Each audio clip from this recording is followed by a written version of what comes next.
ज्योतिराव फुले, अण्णाभाऊ साठे, बिरसा मुंडा, अन्य महापुरुष यांच्या विचाराच्या कुशीतून तयार झालेले एक कार्यकर्ता नसताना त्यांच्या विचाराच्या ही प्रतापना होता कामा नये. त्यांची पुनर्मांडणी होत असताना उद्याच्या पिढीला हे आमचे ऊर्जाक्षोत्र त्यांचे पुनर्निर्माण चांगलं व्हावं अशा पद्धतीची भूमिका घेऊन छत्रपती शिवाजी महाराजांचा जीर्णावस्थेत झालेला पुतळा केव्हाही काय होऊ शकेल अशी परिस्थिती होती, ते निष्कासित करून त्या ठिकाणी भव्याने दिव्य शिवाजी महाराजांचा पुतळा सुद्धा आम्ही शहरामध्ये आणला. परंतु काही तांत्रिक अडचणीमुळे तो पुतळा आम्ही बसू शकलो नाही, याचं आम्हाला दुःख या ठिकाणी निश्चित आहे. समुद्राचं 3.25 कोटीचं टेंडर सुद्धा त्या ठिकाणी झालेलं आहे. थोडंसं जागेची अडचण निर्माण झाल्यामुळे लवकरच ते कार्यान्वित करून आम्ही तो पुतळा या ठिकाणी बसवणार आहोत. ज्या विश्वरत्न डॉक्टर बाबासाहेब आंबेडकरांच्या संविधानाच्या माध्यमातून आम्ही निवडणुका लढवतो, ते विश्वरत्न डॉक्टर बाबासाहेब आंबेडकरांच्या पुतळ्यासाठी सुद्धा आमच्याकडे निधी आहे. अर्धा पुतळा सुद्धा आमचा पूर्ण झालेला आहे. थोडीशी जागेची डिस्प्यूट असल्या कारणाने तोही प्रलंबित आहे. तोही पुतळा आम्ही तो लवकरच बसवण्याचा या ठिकाणी प्रयत्न. लोकशाहीर अण्णाभाऊ साठेंचा पुतळा त्या परिसराचा असणार आपण बघितलंय. अतिशय सुंदर अशा पद्धतीचं सुशोभीकरण आपण त्या ठिकाणी केलेलं आहे. आय लव्ह किनवट म्हणून आता हे सर्व लहान मोठी माणसं त्या ठिकाणी विरंगुळा म्हणून त्या ठिकाणी बघतात. शहरामध्ये उत्तमराव राठोडांच्या नावाने बाल उद्यान आहे, त्याला चांगल्या पद्धतीचं आम्ही केलं, परंतु काही कामं होण्या बाकी आहेत. आणखी लोकार्पण त्याचं झालं नाही. सुभाषनगरच्या परिसरामध्ये 5 एकरमध्ये जिल्ह्याच्या ठिकाणी नाही एवढं मोठं गार्डन आपलं या ठिकाणी या शहरामध्ये अतिशय सुंदर असं गार्डन या ठिकाणी आहे. ते गार्डन आता त्या ठिकाणी आम्ही त्याला पैसे सुद्धा आम्ही दिलेले आहे. ते आपल्याला लोकार्पण त्या ठिकाणी करायचं आहे. आणि ह्या पलीकडे जाऊन तुम्हाला सांगितलं पाहिजे, 1993 सालामध्ये जे 196च्या आसपास जे कमर्शियल गाळे, व्यापारी गाळे आम्ही नगरपालिकेचे उत्पन्नाचे स्रोत म्हणून त्या ठिकाणी निर्माण केले. त्याच्यानंतर आता SDM ऑफिसच्या बाजूला 120 कमर्शियल गाळे आपण बांधतो, 2 मजल्यामध्ये बांधतो आणि त्याच्यावरती नाट्यगृह सुद्धा आम्ही त्या ठिकाणी बांधतो. विशेष म्हणजे हे कमर्शियल गाळे मराठवाड्यामध्ये एक वेगळं असेल अशा पद्धतीचं त्याला एक्सिलेटर आहे. मराठवाड्यामध्ये नाही, या किनवटमध्ये आम्ही करतो. जेव्हा हे पूर्ण निर्माण होईल तुम्हाला आश्चर्य वाटेल की किनवट सारख्या ठिकाणी अशा पद्धती सुंदर या ठिकाणी मलग्या त्या ठिकाणी होतं. म्हणून माझं गाव, माझं परिसर, माझ्या शहरामधले छोटे मोठे व्यावसायिक त्या लोकांना रोजगाराच्या निमित्ताने त्यांचे छोटेसे उद्योग उभे करण्यासाठी त्यांना ही सुविधा त्या ठिकाणी मिळाली पाहिजे.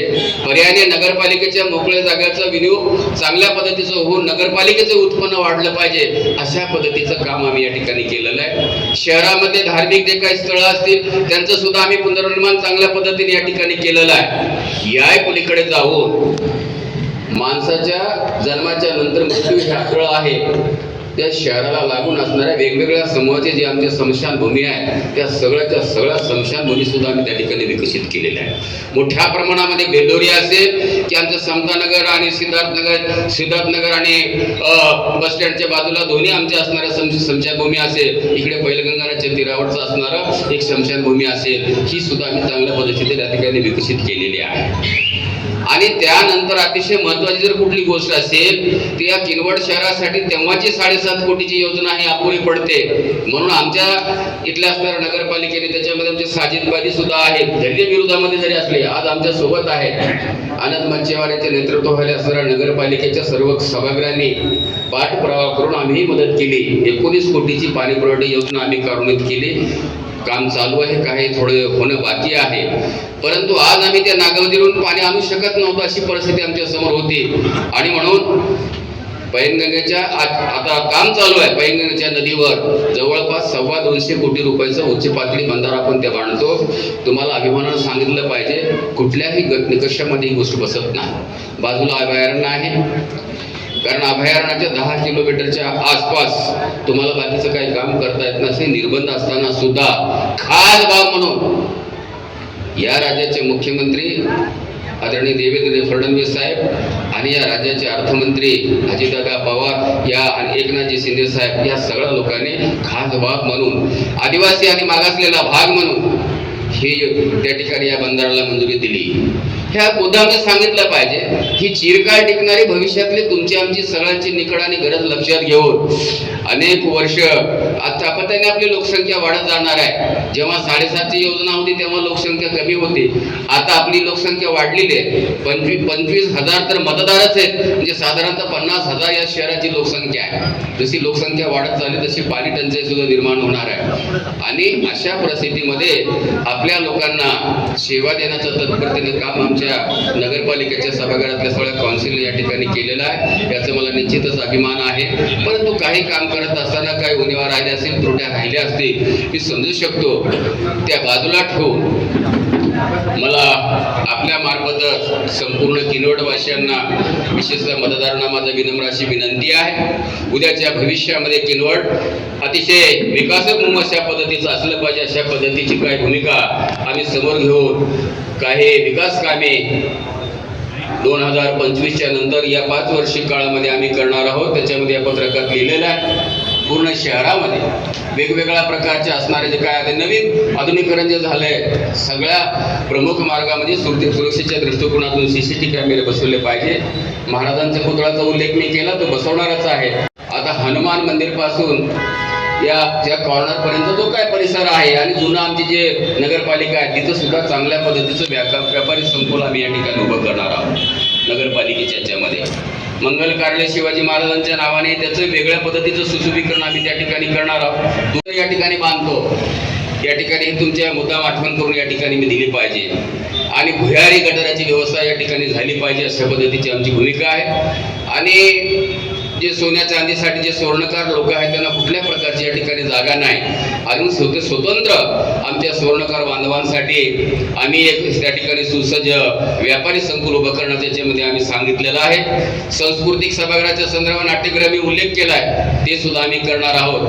मग बालाजी चौक ते रामनगर कॉर्नी हा परिसर सुशोभित करणार आहे.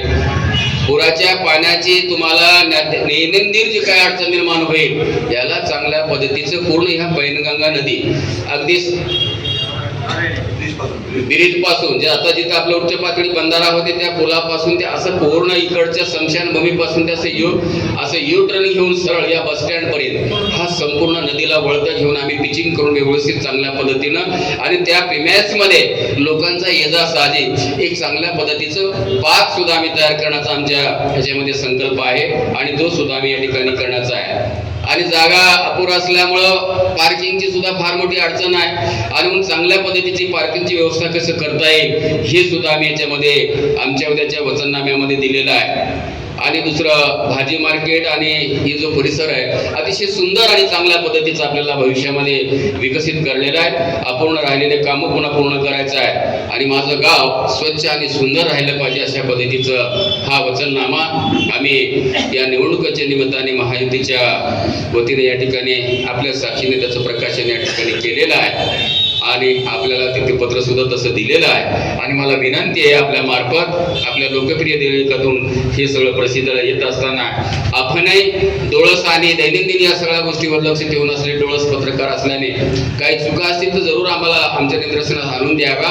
पण हे शहर स्वच्छ आणि सुंदर आणि विकासाभिमुख करण्याच्या दृष्टिकोनातून आपण सगळ्या लोकांनी आम्हाला सहकार्य करावं अशा पद्धतीची आपल्याला विनंती करतो. आणि आजचा असणार आमचा या महायुतीच्या वतीने जवळपास 180 कोटीच्या विकास कामाची वचनपूर्तीच्या सोबत आमचा वचननामा या ठिकाणी प्रकाशित केलेला आहे, प्रकाशित झाला आहे असं मी घोषित करतो. परत एकदा आपल्या सगळ्यांचं मोठ्या संख्येने आम्हाला आमच्या विनंतीला मान देऊन उपस्थित झाल्या त्याबद्दल मनापासून आभार व्यक्त करतो आणि थांबतो. जय हिंद, जय महाराष्ट्र. तुम्ही पाहत आहात महाराष्ट्राच्या कुशीतलं GK न्यूज मराठी, सात जनतेची, भूमी महाराष्ट्राची.